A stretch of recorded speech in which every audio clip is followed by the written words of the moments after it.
बिस्मिल्लाहिर्रहमानिर्रहीम। दोस्तों, आसिफ खान एक नए व्लॉग के साथ आपकी खिदमत में हाजिर है। मेहरबानी करेंगे, वीडियो शेयर करेंगे, चैनल सब्सक्राइब करेंगे। दोस्तों, आजकल एक दोबारा से साइफ़र का केस जो है, साइफ़र की सूरत हाल, साइफ़र का वाक़या दोबारा से ना सिर्फ पाकिस्तान में बल्कि इंटरनेशनली तौर पर ज़बान ज़द-ए-आम हो गया है।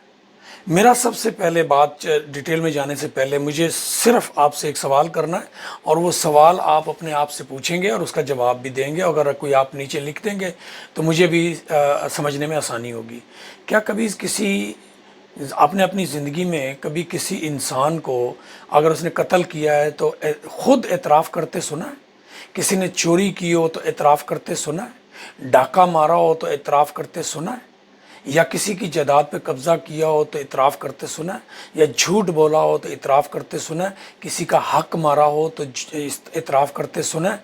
या किसी को धमकी देते हुए मतलब धमकी दी और उसने इतराफ़ किया हो, सुना है आपने? कभी कभी नहीं सुनेंगे। हज़ारों साल की दुनिया की तारीख़ में शायद चंद लोग ऐसे होंगे जिनको आप उंगलियों पे गिन सकते हैं, जिन्होंने इतराफ़ किया हो कि हाँ, अदालत में, ज़माने में, मीडिया में, कि हाँ, मुझसे ये गलती हुई है, या मैंने ये जुल्म किया है, ये बर्बरियत की है, दूसरे का हक मारा है, मैं मुजरिम हूँ, मैं मुजरिम हूँ, मैं मुजरिम हूँ। कभी आज तक नहीं सुना होगा। चंद लोगों ने शायद तारीख़ में, हज़ारों साल की तारीख़ में। ठीक है, अब डोनाल्ड लू कैसे इतराफ़ करेगा कि मैंने धमकी दी थी? अच्छा, और दूसरी बात जो सबसे बड़ी बात है कि जी, उन्होंने सवाल किया, क्या अमेरिका या अमेरिका का कोई तरफ से कोई बंदा रजीम चेंज में शामिल था? ओ भाई, ये क्या बेवकूफ़ाना सवाल है। क्या अमेरिकी शहरी आकर कौमी असम्बली के मेंबर थे जो रजीम चेंज करेंगे, जो MNAs को बुला के सिंध हाउस में और उनको कैद करेंगे? सारा काम आज कल लोकल मकामी लोगों से करवाया जाता है। और इसकी एक मैं मिसाल देने लगा हूँ आपको समझाने के लिए। वियतनाम की जंग हुई थी जिसमें अमेरिका के हज़ारों फौजी कत्ल हो गए थे, मारे गए थे। वियतनामियों ने जदोजहद आज़ादी में लाखों लोग उनके अपने मरे, लेकिन उन्होंने हज़ारों अमेरिकी फौजियों को भी मारा। इस वाक़े के बाद अमेरिका ने एक लेसन ले लिया कि कभी भी अपनी फ़ौज को बराह रास्त लड़ाई में दाखिल नहीं करना।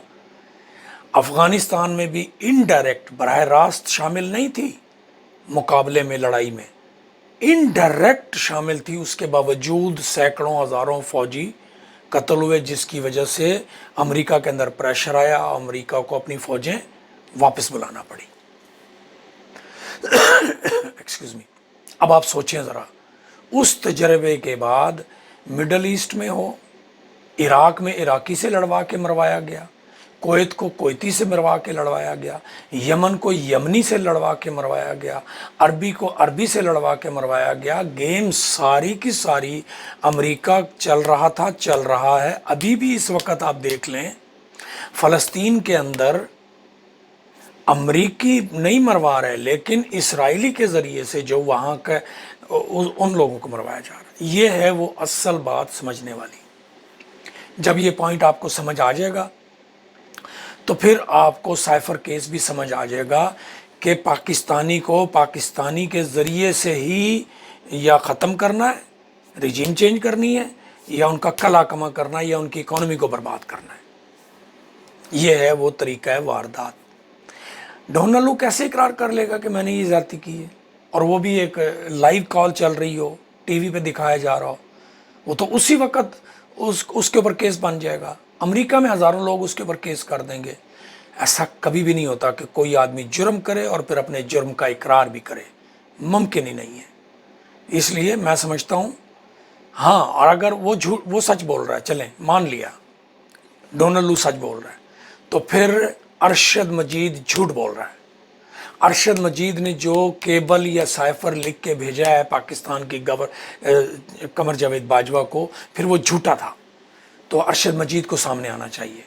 अगर ڈونلڈ لو نے یہ ایسی بات نہیں کی. پھر اس سائفر کی بنیاد پہ عمران کے اوپر مقدمہ کیسے بنایا گیا, عمران خان کو سزا کیسے دی گئی, کیسے ڈیمارش کیا تھا جو سلامتی کونسل تھی پاکستان کی, جو سیکورٹی جس میں تینوں افواج کے چیف بھی تھے, امریکی سفیر کو ڈیمارش کیا گیا تھا کہ جی آپ نے زیادتی کی ہے. اگر وہ ڈیمارش کیا گیا تھا تو پھر امریکہ نے, جب یہ وزیر خارجہ نائب وزیر خارجہ ہے ڈونلڈ لو, تو اس نے فوری طور پہ اپنے سفارت خانے کے ذریعے دوبارہ واپس جواب کیوں نہیں بھجوایا کہ جی آپ جھوٹ بول رہے ہیں, ہم نے کوئی ایسی بات نہیں کی. کیا باتیں کرتے ہیں آپ آج کے دور میں جھوٹ بول کر پھر کہیں گے آپ میری جھوٹ کو سچ مان لیں. ایسا کبھی بھی نہیں ہوتا.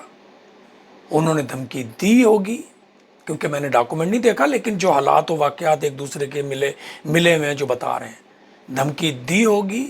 اس دھمکی کے ذریعے سے ارشد مجید نے سائفر کیبل بھیجا. وہ کیبل پوشیدہ تھا, اور اب تو ساری دنیا کو پتہ ہے کہ وہ کیبل جو بھیجا گیا وہ بنیادی طور پہ وہ چیف آف آرمی اسٹاف کو بھیجا گیا تھا.